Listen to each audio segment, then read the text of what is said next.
Hello everyone, my name is Rolf Hoffmann and I am founder and managing director of Luftseite Vertical Wind Power in Munich. Years ago I met a guy named Christoph Zilian who was developing a special hybrid power plant. When he had finally set up his prototype, he called me last week to invite me to the North German coast. So, here is my personal interview to understand Christoph's new hybrid system. What are the typical features, the unique selling points, what you tell in marketing on this turbine?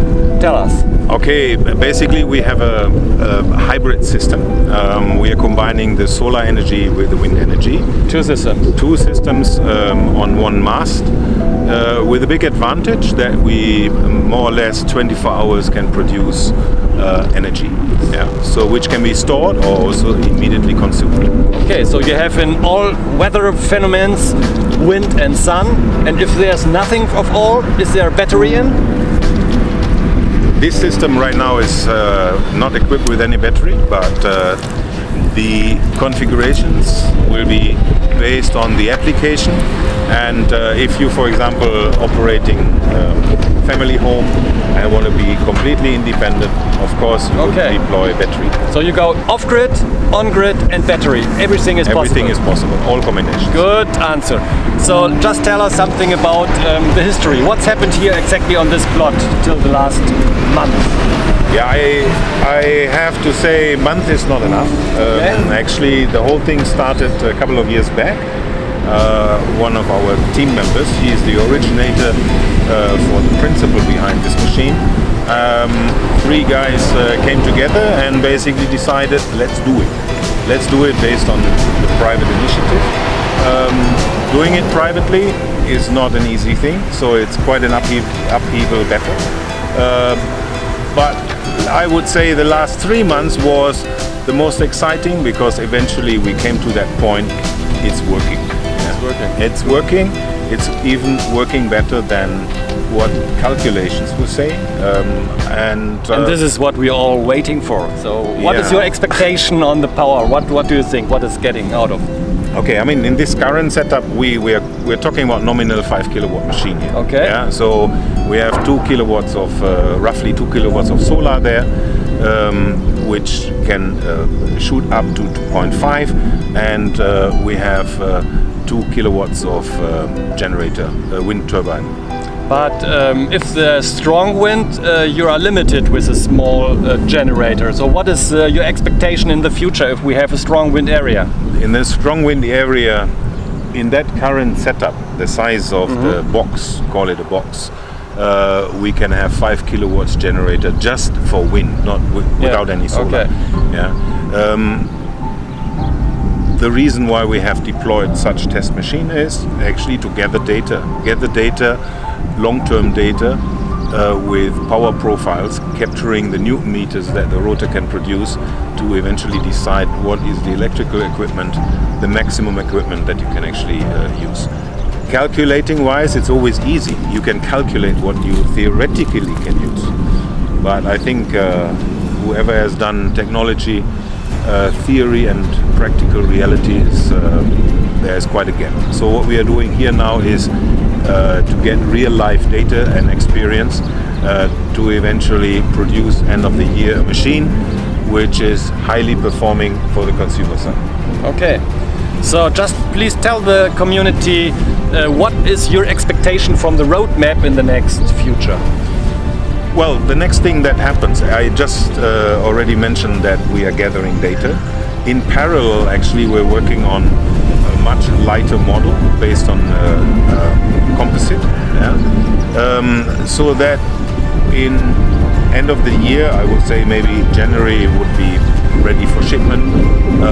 People can start ordering this. So this placed in a container. So the size is exactly made for container shipment. That's right. That's the whole thing. Okay. Yeah? So in order to be mobile and basically fit several systems into one container, the dimensions have been chosen like this. Okay. Yeah? After shipment, there will be always a testing in the respective country. Yeah. Because this machine is especially interesting for the developing nations, there where there is no power. this is the ideal solution. And telecommunication industry is also looking at using this for their telecommunication towers. So off-grid areas, on-grid if you want to get clean energy, complete independent solution like telecom towers. So what else is in your mind? Now, actually, the variations are, I would say, almost infinite. Wherever you need power, you can generate power with this machine. So this is a battle against the diesel generator, isn't it? Yeah, I mean, who wants to have diesel? Yeah, who wants to have diesel? I think God has created this great world for us to use it in a mindful manner, and I think using nature's power like this is better than burning fossil fuels. Absolutely, Christoph. And just please tell us the data area, what you create in this big box we see on the bottom of the turbines. That means what is happening that we can see in the next months, what is turning here on the plot.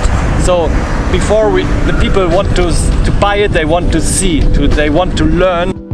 Yeah, actually the big box down there is for testing. Okay, eventually the machine will be equipped with a small connection box, which should be installed somewhere in the house, in a shed, or wheresoever. You will see here only a big cabinet because we plugged in everything. Many testing. What is possible? Huh? Yes, that's right. Okay. I personally believe in transparency. At the end of the day, it's about doing things that make sense. So we have we have 26 parameters that we continuously tracking and monitoring. 26 parameters tracking. So there's only one parameter that is interesting for the consumer. That's how much power does it generate. But in order for you to also get an insight about the complexity behind, I will later show you what else we measure in order to optimize and calibrate the system so that consumers can have a very robust platform. Okay.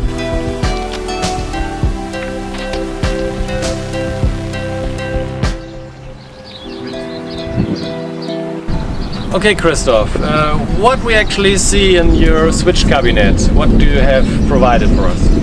Well, you saw the rotor turning up there, hidden in the mast. There's a generator. The solar panels are also on top, so somewhere the power has to go, and the power comes down and goes into this cabinet. Here on the other side of the cabinet you see the PLC. The PLC controls basically basic functions like how to turn the box into the wind, how to not make mistakes when you operate certain switches. All the logic is hidden behind there. We are tracking, of course, much more than just the power. Vibration is one of the big topics in wind turbines. So we are tracking vibrations on the bearings, vibration on the rotor, vibration on the mast. We also have a gyro that tests the misplacement of the mast. So if certain things maybe start shaking, okay, this is all to create a product which is safer and more durable in the mass product version. So what you see here is not intended for the final machine, it's just for testing, making sure that whatever is produced by end of the year has the right quality standard. Okay.